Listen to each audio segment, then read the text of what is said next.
Assalamualaikum warahmatullahi wabarakatuh. Kita bertemu kembali dalam mata kuliah metodologi penelitian. Satu kali lagi saya memberi tugas di mata kuliah ini,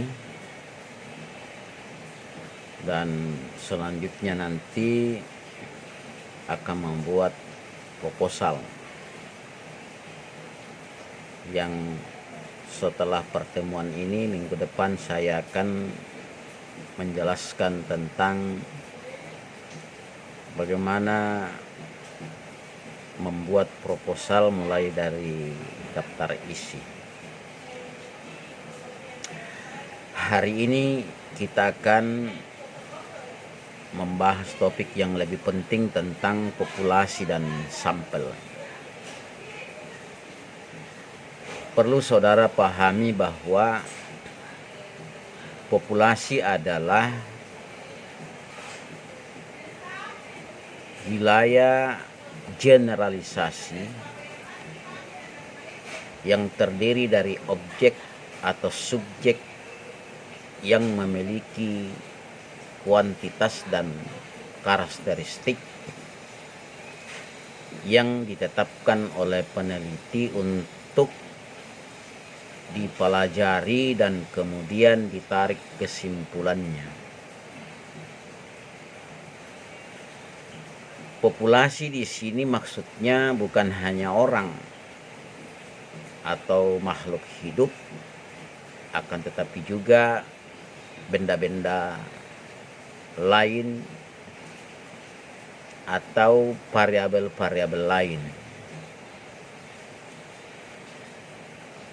Jadi populasi juga bukan hanya sekedar jumlah yang ada pada objek atau subjek yang dipelajari, akan tetapi meliputi semua karakteristik sifat-sifat yang dimiliki oleh objek atau subjek tersebut. Bahkan satu orang pun digunakan bisa sebagai populasi, karena satu orang tersebut memiliki berbagai karakteristik, misalnya bagaimana gaya bicaranya, bagaimana disiplinnya, pribadinya, perilakunya, hobinya, dan sebagainya. Itu variabel. Sehingga menurut Ismianto menyatakan bahwa populasi adalah keseluruhan subjek atau totalitas subjek penelitian yang dapat berupa benda atau suatu yang di dalamnya dapat diperoleh dan atau dapat memberikan informasi data penelitian. Sedangkan Ari Kunto mengatakan populasi adalah keseluruhan objek penelitian apabila seseorang ingin meneliti semua elemen yang ada dalam wilayah penelitiannya, maka penelitiannya merupakan penelitian populasi. Sedangkan dalam buku Sugiono mengatakan populasi adalah wilayah generalisasi yang terdiri atas objek atau subjek yang mempunyai kuantitas dan karakteristik tertentu yang ditetapkan oleh peneliti untuk dipelajari dan kemudian ditarik kesimpulannya. Yang kedua adalah sampel. Sampel adalah sebahagian dari jumlah dan karakteristik yang dimiliki oleh populasi ataupun bagian kecil dari anggota populasi yang diambil menurut prosedur tertentu sehingga dapat mewakili populasinya.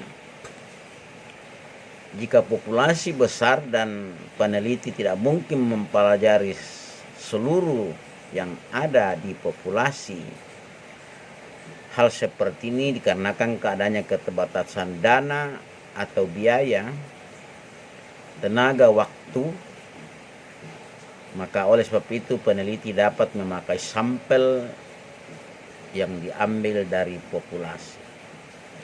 Sampel yang akan diambil dari populasi tersebut harus betul-betul representatif atau dapat mewakili. Saya hanya memberi contoh kecil saja, misalnya kalau MSDM variabelnya adalah kompensasi, maka populasi atau indikatornya apa? Ada gaji, ada insentif, ada honor, dan sebagainya. Atau terlalu banyak populasi ribuan, maka bisa diambil sampelnya berapa. Makanya nanti ada rumus, namanya rumusnya Slopin. Ya, bagaimana menghitung sampel dari populasi. Nah, oleh karenanya saya hanya ingin saudara membuat suatu tulisan supaya nanti kalau ditanya di ujian, Anda ini menggunakan probability sampling atau non probability sampling. Nah, apa maksudnya itu? Nah, Anda saudara nanti cari di teletur, buat tulisan untuk saya. Yang pertama masuk dalam probability sampling ada namanya sampel random sampling. Yang kedua ada namanya proportionate static random sampling. Yang ketiga ada namanya disproportionate static random sampling. Dan ada namanya area atau cluster sampling atau sampling menurut daerah.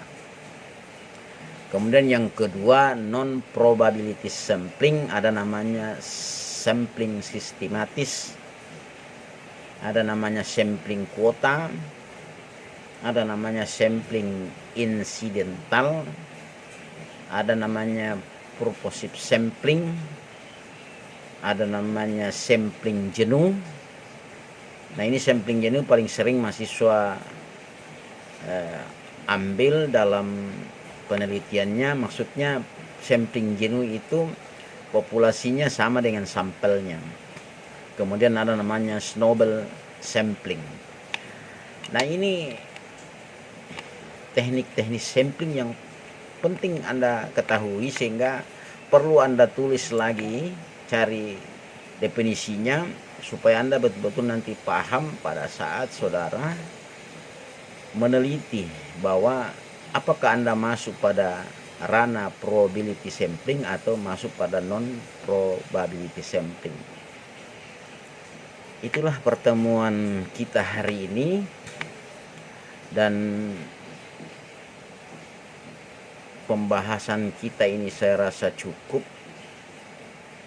Kemungkinan minggu depan kita akan membicarakan tentang teknik menulis proposal, sehingga nanti bisa membuat proposal bab 1 sampai bab 3 sebagai bentuk penilaian final. Demikian, salam sukses untuk Anda semua dan semoga selalu ceria. Assalamualaikum warahmatullahi wabarakatuh.